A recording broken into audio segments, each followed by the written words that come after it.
Ito po si Lola Pisyang, 85 years old. Nakatira po siya sa Santa Fe, Barangay Ocoy, dito po sa Bantayan Island. So, ganito po yung sitwasyon ni Lola ngayon. Nakahiga lang po si Lola. Yan. La, hindi ka na po ba nakakatayo? Hindi ka na makatindog, la? Hindi na. So, 85 years old na po si Lola.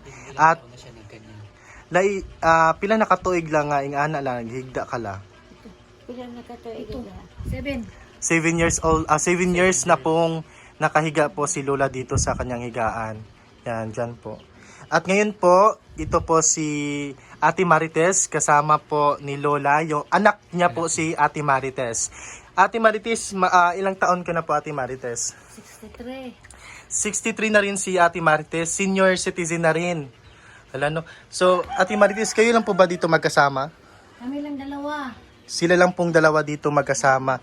Ate Marites, sino po yung mga nagbibigay sa inyo ng para sa inyong pagkain, sa araw-araw yung gastusin, saan nyo po kinukuha?